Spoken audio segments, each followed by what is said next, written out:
ગુરુ માતા સુદીક્ષાજી સાત સંગાતજી પ્રેમથી બોલજો ધન્ય નિરાકારજી।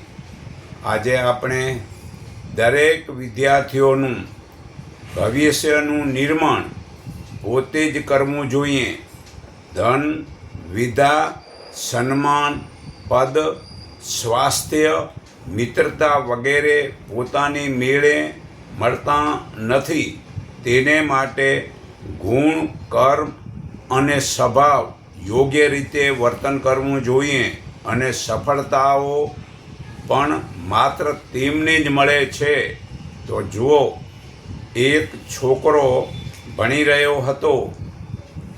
એક ઓળખતો મનુષ્ય બોલ્યો, આવું ભૌતિક ભણવાથી શું લાભ થવાનો છે?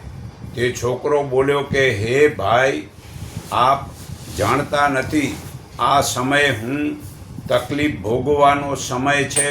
આવો જવાબ આપનારો તે શિક્ષક શાસ્ત્રી ઈશ્વરચંદ્ર વિદ્યાસાગર હતા। તેને નાનપણમાં તકલીફ દેખવી અને ભવિષ્ય ઉજ્જવળ એનું બનાવ્યું। તો જુઓ, જુવાનીમાં કોઈ જવાબદારી રહેતી નથી। આ દિવસોમાં મહેનત કરવાથી પછી સુખ શાંતિ મળે છે। બાળપણમાં નોકરી કરવી પડે તો કોઈ ઘરમાં કે ડૉક્ટરને ત્યાં નોકરી કરી લેવી। તે ઘર સ્કૂલ છે સમજીને તે એક છોકરો ત્યાં જ ભણવા લાગ્યો। ડૉક્ટરને ઘેર કામ કરતાં વચ્ચેના સમયે તે ભણતો હતો અને તે પૂરી મતલબ કે ભવિષ્યના વિચાર કરી ને 18 વર્ષની ઉંમરે તે વનસ્પતિ, ભૂગર્ભ, સર્જરી તથા રસાયણશાસ્ત્રના જ્ઞાન વડે મહાન વૈજ્ઞાનિક બન્યો। મિત્રો સારા વડે, શાસના વડે સહાયતા વડે મળે છે। તે સારા મિત્રો પોતાના જેવા જ બનાવે છે। તે ભવિષ્ય માટે એને આવું વર્તન કર્યું। તો રતલામમાં મહાવિદ્યાલયમાં MA વર્ગ ખોલવાની વાત આવી તો પૈસા આપશે કોણ? ત્યારે બધા જ વિદ્યાર્થીઓ નક્કી કરીને બૂટ પાલિશ વગેરેના કામ કરી થોડાક જ દિવસોમાં MA વર્ગ ખોલવા જેટલું ધન ભેગું થઈ ગયું હતું। તો તે ભવિષ્યનું નિર્માણ કર્યું પોતાના સર્વે સ્વાર્થથી। તો આપણે સ્વાસ્થ્યને સારું રાખવાનો સમય જુવાની છે। તો આહાર વિહારનું સવા જાગવાનું જો યોગ્ય રીતે સૂવા બેસવા જાગવાનું જો યોગ્ય રીતે ધ્યાન રાખવામાં આવે તો તંદુરસ્તી મળે છે। તો બાળપણમાં જ ગંદી ફિલ્મો ન જોવી કે ગાયન ન બોલવું, ફિલ્મો ન જોવી કે ખરાબ કથાઓ ન સાંભળવી કે ખરાબ ચિત્રો ન બનાવવા કે ન જોવા। જુવાનીમાં જ બ્રહ્મચાર્યનું પાલનથી, સારા વિચાર રાખવાથી પોતાનું કુટુંબનું ભવિષ્ય ઉજ્જવળ થાય છે।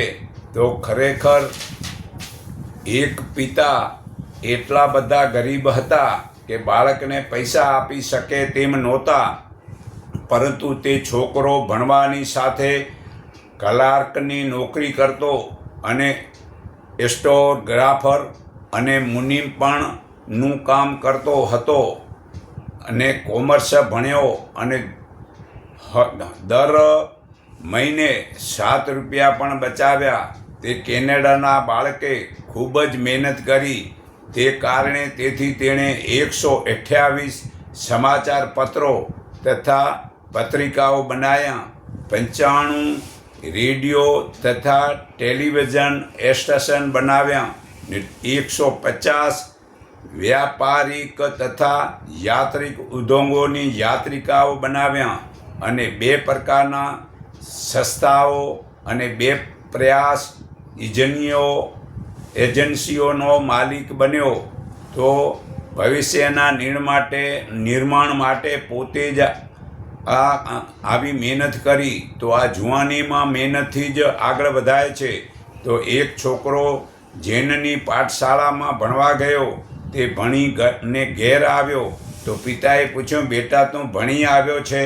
પુત્રે જવાબ ના આપ્યો, છતાં પછીથી ખબર પડી જશે એમ કહ્યું. એક દિવસ પિતા કોઈક વાત પર ગુસ્સે થઈને તે છોકરાને મારપીટ કરી, પરંતુ પુત્રએ કોઈ વિરોધ ન કર્યો અને માર ખાધા પછી પણ તે શાંત ચિત્તેથી પોતાનું કામ કરવા લાગ્યો. તેણે ન તો આત્મહત્યા કરી કે ન તો ઘેરથી નાસી ગયો. આ જોઈને પિતાનું હૃદય ભરાઈ આવ્યું. તેઓ પુત્રની માફી માગવા માગ્યો તો પુત્રોએ કહ્યું, પિતાજી, આ તો મારી પરીક્ષા હતી કે મને મારા ગુરુએ જે નૈતિકતા, સદાચાર, સહિષ્ણુતા અને દેશસ્તરના શીખવાડ્યા છે, દેશનિષ્ઠતા શીખવાડ્યું છે, તેનું હું પાલન કરી શકું છું કે નહીં? તે પિતાનું હૃદય આવા શિક્ષણ પ્રત્યે પ્રેમથી ભરાઈ આવ્યું. તો આવી સહન શક્તિ જાળવી જોઈએ. હાલમાં બધું જ ભૌતિક ભણે છે, પરંતુ પ્રગતિનો મુખ્ય પાયો છે બચપણમાં ઘરનું, પોતાના ધંધામાં મદદ કરે છે, તે બાળકોનું ભવિષ્ય ઉજ્જવળ બને છે. તો ખરેખર આજે શિક્ષકનું ઉચ્ચતર વ્યક્તિગતની ભૌતિક પ્રગતિનું મુખ્ય પાયો છે. અશિક્ષિત, અલ્પ શિક્ષિત વ્યક્તિ શારીરિક શ્રમ વડે થોડી આજીવિકા કમાઈ શકે છે, પણ ઉચ્ચ પદ અને કાર્ય કરવાની યોગ્યતા તો ઉચ્ચ શિક્ષકના આધારે જ મળે છે. વ્યક્તિગત ધન લાભ કે સન્માન પ્રાપ્તિની માટે અથવા લોકમંગળના માટે કંઈક મહત્ત્વપૂર્ણ કાર્ય કરી શકવા માટે ઊંચી કેળવણી આવશ્યક છે. વિચાર શક્તિ અને વ્યક્તિગતના પ્રગટીકરણ અર્થે પણ શિક્ષકનું મહત્ત્વ સારી રીતે સમજવામાં આવશે તો તેને માટે અધિક તત્પરતા, મહેનત અને એકાગ્રતા રાખવી કંઈક મુશ્કેલ કાર્ય નથી. એ હકીકત છે કે પરિશ્રમથી જ, પુરુષાર્થથી જ અને કાર્યરત મદબુદ્ધિવાળા છોકરાઓ આગળ વધી શકતા નથી. તો સંસ્કૃતિના પ્રાચીન વિધાન વરદરાજ ક્યારેક સૌથી વધુ ગમાર છોકરો હતા. ખૂબ જ વાંચવા છતાં તેને કશું યાદ રહેતું નહીં, તો દુઃખી થઈને ઘેર છોડીને ભાગી ગયા. રાત્રિ ધર્મશાળામાં પસાર કરી તેમણે ત્યાં જોયું કે તૂટેલી પાંખોવાળું પતંગિયું દિવાલ પર ચઢે છે અને નીચે પડે છે.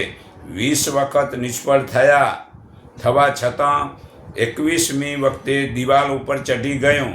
આ દ્રશ્ય વરદરાજને એક નવી હિંમત મળી. તે ઘેર પરત આવ્યો અને ફરીથી અભ્યાસમાં જોડાઈ ગયો ને આ વેળા તેની નિષ્ફળતા સફળતામાં બદલાઈ ગઈ.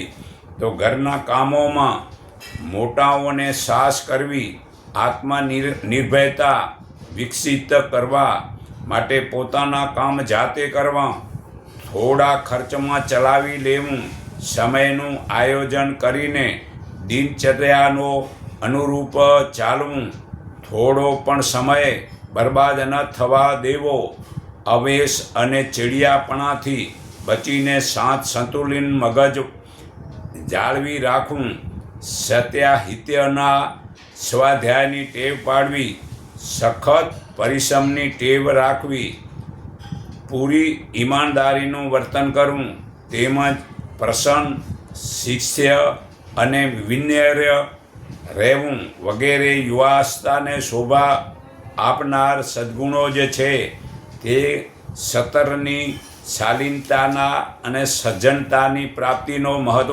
મહાવરો જો નવયુવાનો કરવામાં આવે તો તેમના મનમાં એક એવી વિશેષતાઓ વધતી જશે કે જેનાથી તેનું ભવિષ્ય સોનેરી અને શાનદાર બની શકશે. તો ખરેખર આપણે બાળકોને જે આજની વિદ્યાર્થી આવતીકાલના નાગરિક છે, જો વિદ્યાર્થીઓ ચારિત્રવાન, રાષ્ટ્રભક્ત, ઈશ્વર ભક્ત, ધાર્મિક, સદાચારી હશે તો આપણા દેશનું ભવિષ્ય ઉજ્જવળ થશે. આજના બાળકો જ એવી કડી છે કે આવતીકાલના સુંદર સુગંધ ફેલાવી શકશે.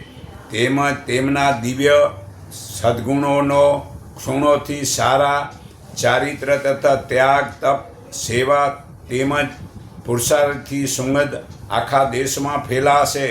તો વિદ્યાર્થી જ રાષ્ટ્રની આધારશિલા છે તથા સંસ્કૃતિ, સભ્યતા, આચાર વિચાર, રીત રિવાજના આધારે જ આજનો વિદ્યાર્થી મોટો બનીને લેખક, કવિ, સમાજ સુધારક, ધર્મ ઉપદેશક, નેતા, વક્તા તેમજ વૈજ્ઞાનિક બનશે. એટલા માટે વિદ્યાર્થીઓની શિક્ષા અભ્યાસમાં ઈશ્વર ભક્તિ, રાષ્ટ્રભક્તિ, માતા પિતાની સેવા, ધાર્મિકતા વગેરે સારા ઉત્તમ ગુણોનો સમાવેશ કરવો અત્યંત જરૂરી છે. જેનાથી આવનાર ભવિષ્યમાં સમાજમાં સુખ શાંતિ અને સદાચાર, સેવા ભાવના વગેરેની સ્થાપના થઈ શકે. તેથી વિદ્યાર્થીઓને આપણી પ્રાચીન વૈદિક સંસ્કૃતિ, સભ્યતા, ધર્મ ઇતિહાસ, ઈશ્વર, જીવ, પ્રકૃતિ, વેદાંત, યોગ તથા આપણા મહાપુરુષના વિષયમાં સંક્ષેપમાં પૂરતું વાસ્તવિક જ્ઞાન થવું જરૂરી છે.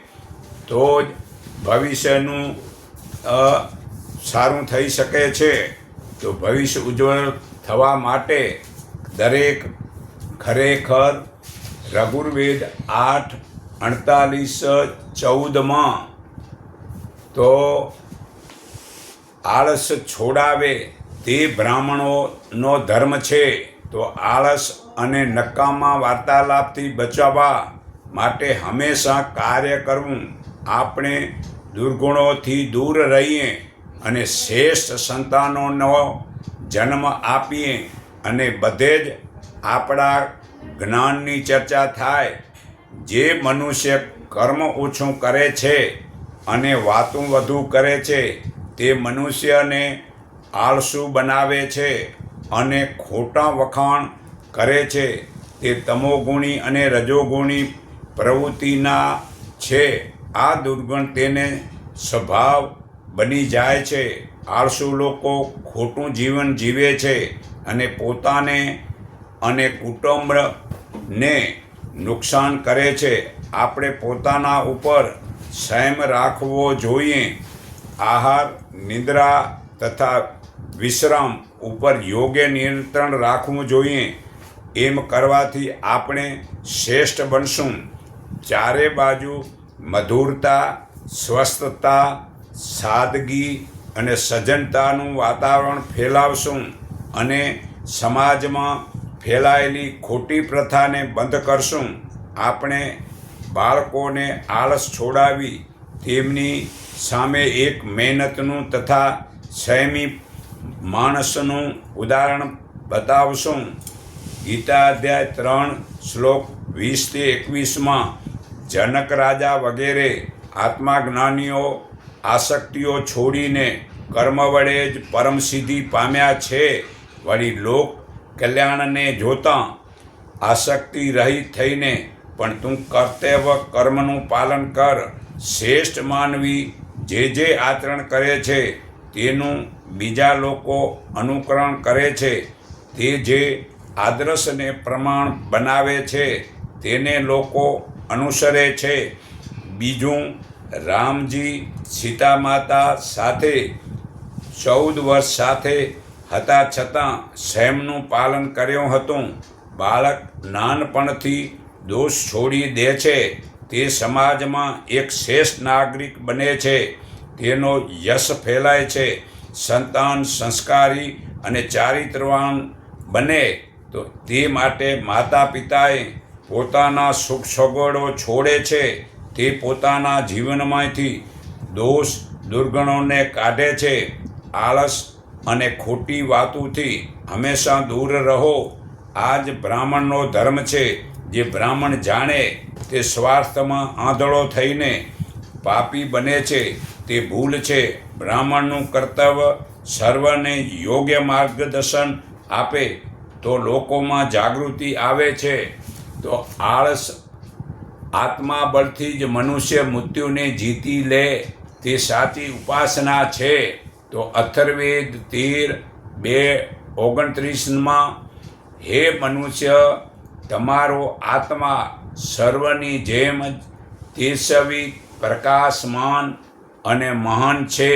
પોતાની શક્તિને તો ઓળખી જુઓ. તમારો મહિમા કેટલો મોટો વિશાળ છે તેને જાણો. આત્મા અને પરમાત્માની વચ્ચે ઘણો જ ગાઢ સંબંધ છે. આત્મા આપણા શરીરમાં છે તે પરમાત્માનો જ અંશ છે.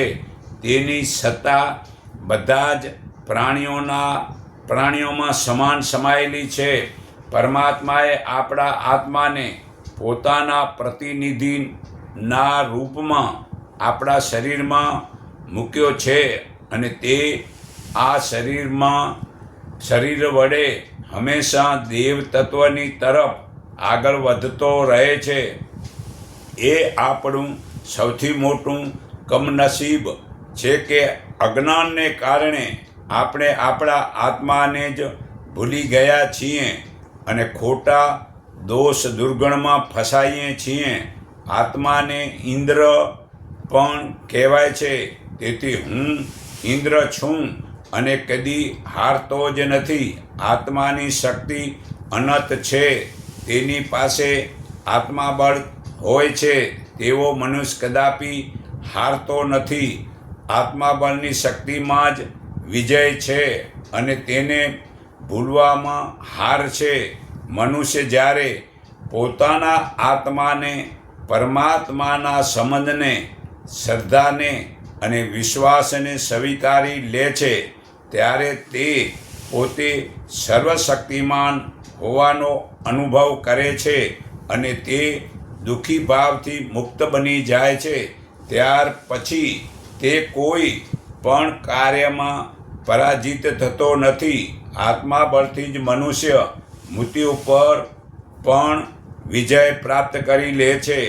આત્માબળ જ્યોતિ, શક્તિ, રોગ, શોક વગેરે દોષોને બાળી નાખે છે. પવિત્ર કર્મો કરવાથી આત્માના દોષો બળે છે અને એના કારણે હૃદયમાં દુર્ગુણોનો પ્રવેશતા નથી અને ઓજસ અને આભા મંડળ વધે છે. તે હુમલાઓને રોકી શકે છે. આત્મા શક્તિ પાપ અને પાપી બંનેનો નાશ કરી નાખે છે. આવો મનુષ્ય યશસ્વી હોય છે અને સમાજમાં અગ્રણી બને છે. આપણી ફરજ છે કે આપણે આપણા આત્માને ઓળખીએ.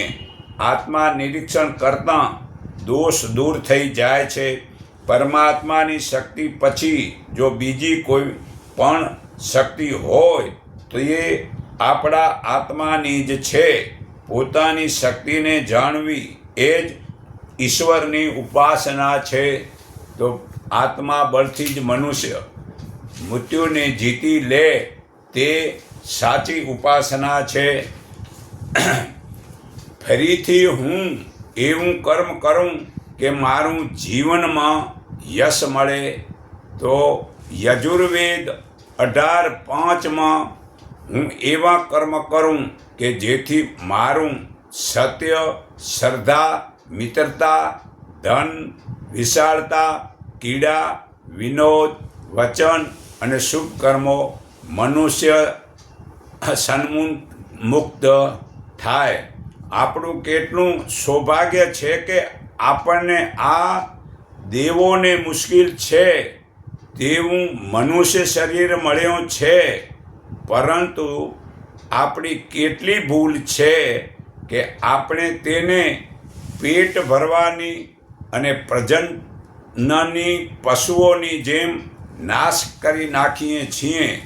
ઈશ્વરે આપણને શક્તિનો ભંડાર આપ્યો છે ને જે પ્રતિજ્ઞા પ્રતિભા, ક્ષમતા, યોગ્યતા અને વિવેક બુદ્ધિ આપી છે તે શું ફક્ત આપણા શરીર અને કુટુંબના નિર્વાહ માટે જ છે?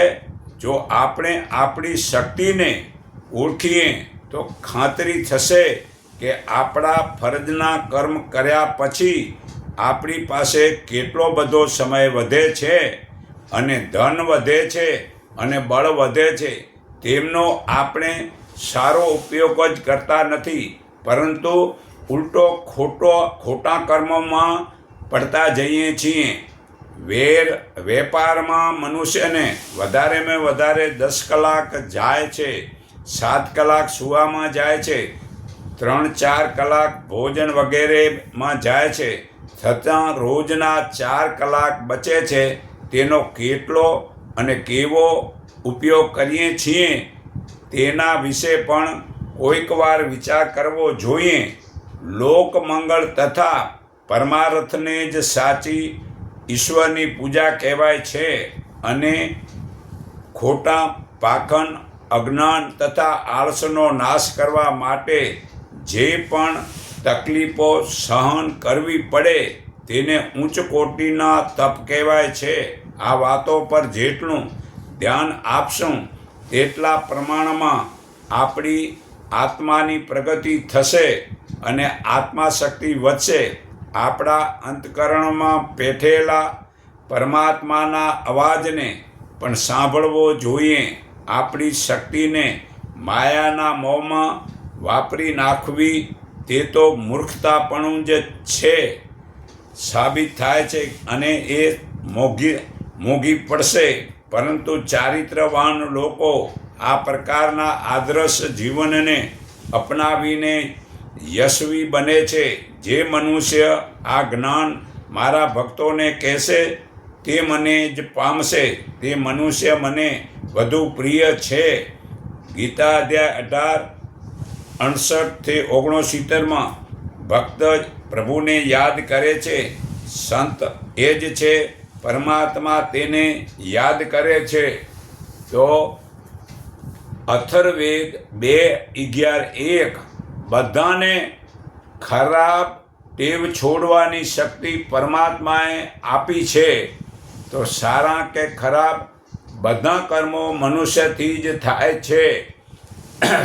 દુર્બળતામાં રહેવું તે મનુષ્યના અજ્ઞાનપણું છે. શ્રેષ્ઠતા પ્રાપ્ત કરવી તે આત્માબળ છે. જ્યારે મનુષ્ય ખરાબ ટેવો છોડીને સારા માર્ગે ચાલે છે તે શ્રેષ્ઠ બને છે. મન સંસારિક વિષયોમાં દોડે છે, તેને પાછું વાળવું ખૂબ જરૂરી છે. એકવાર જો તેને રોકવામાં આવે તો તે શાંત અને પવિત્ર થઈ જાય છે.